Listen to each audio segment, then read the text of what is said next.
Si je vous demande de me nommer le patron de Facebook, Twitter ou je sais pas, Microsoft, vous devriez pas avoir trop de soucis. Mais si je vous demande qui est le patron de TikTok, vous répondez quoi? Et pourtant, il dirige un véritable empire. Parce que oui, depuis 2021, TikTok explose partout. C'est l'app la plus téléchargée au monde, on y est plus d'1 milliard d'utilisateurs actifs tous les mois, et ça a rapporté environ 58 milliards de dollars en chiffre d'affaires à ByteDance, la maison mère de TikTok, en 2021. Mais alors, qui est Xiaozi Qiu, à la tête de cette app qui interroge toujours plus questions sécurité et addiction?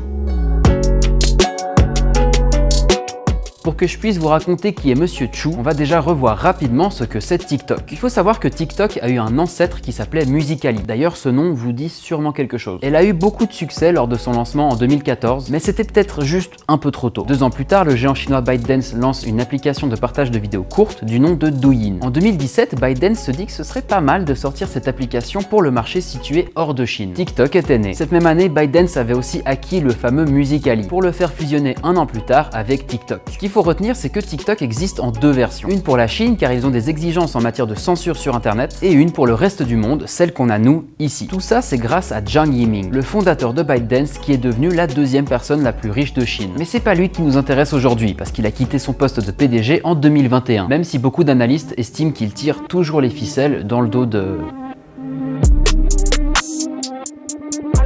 C'est lui le patron actuel de TikTok. Xiaozi Qiu est né le 1er janvier 1983, il a 40 ans. Il est originaire de Singapour et après avoir fait son service militaire obligatoire, il est parti étudier à l'University College de Londres, une prestigieuse université britannique la plus ancienne de Londres. Gandhi et Christopher Nolan ont également étudié là-bas.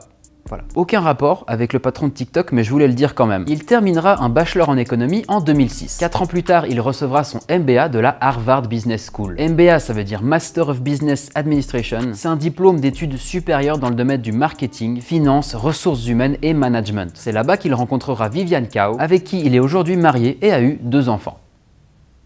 C'est beau la vie. Ils se sont connus l'été après leur première année à Harvard, au même moment où il faisait un stage dans une petite start-up qui s'appelle Facebook. Après avoir obtenu son second diplôme, Qiu est parti vivre à Londres, toujours avec son amoureuse. Il va travailler un moment chez Goldman Sachs, la populaire banque d'investissement. À partir de 2013, il va travailler pour DST Investment Management. C'est assez intéressant parce que cette entreprise fera partie des premiers investisseurs de ByteDance. La boucle est bouclée, comme on dit. En 2015, il intégrera Xiaomi, géant de la tech chinois, surtout connu chez nous pour ses smartphones. En mars 2021, Qiu rejoindra enfin ByteDance, plus précisément dans le quartier général à Pékin en tant que CFO, en gros directeur administratif et financier. Il remplacera ensuite Kevin Mayer, l'ancien CEO, qui avait tenu ce rôle un petit moment, littéralement petit. Il avait quitté un sacré poste chez Disney pour aller chez ByteDance, tout ça pour rester 3 mois. Je dis un sacré poste parce qu'il gérait 60% des revenus de Disney et 25 000 employés. C'est lui qui était à la tête des opérations de rachat de Pixar, Marvel, Lucasfilm, etc. En gros, c'est grâce ou à cause, ça dépend, de lui si on a eu un Star Wars 7, 8 et 9. Bref, fin de la parenthèse. Qiu est assez discret, c'était pas facile de trouver toutes ces infos. Il ne tweete pas et son compte Instagram est en privé, avec 0 post. Il a un compte TikTok par contre avec 17 000 followers, je sais pas si on peut dire que c'est beaucoup ou pas pour le patron de TikTok, où il partage de temps en temps des vidéos de ses voyages. Mais voilà, il a beau faire tourner une des applications les plus populaires au monde, il garde sa propre vie bien privée. Ça change des cadres américains qui eux au contraire ont plutôt tendance à tweeter tout ce qui leur passe par la tête. Au moment où je tourne cette vidéo, Qiu se prépare pour le combat de sa vie professionnelle. À la fin du mois de mars, il sera entendu par le Congrès américain, où il devra prouver que TikTok n'est pas une menace en matière de sécurité pour les États-Unis. La Maison-Blanche avait déjà ordonné aux institutions fédérales de s'assurer que TikTok disparaisse de leur smartphone dans les 30 jours. Le même genre de discussion agite aussi le Parlement européen, où des députés ont dû désinstaller l'application par peur qu'elle permette au gouvernement chinois de les espionner. Est-ce qu'un jour l'application sera bannie aux États-Unis, voire même en Europe? Seul l'avenir nous le dira. Et toi, qu'est-ce que tu penses de tout ça? Est-ce que tu te sers beaucoup de TikTok? J'espère t'avoir appris des choses, n'oublie pas de t'abonner et moi je te dis à très vite.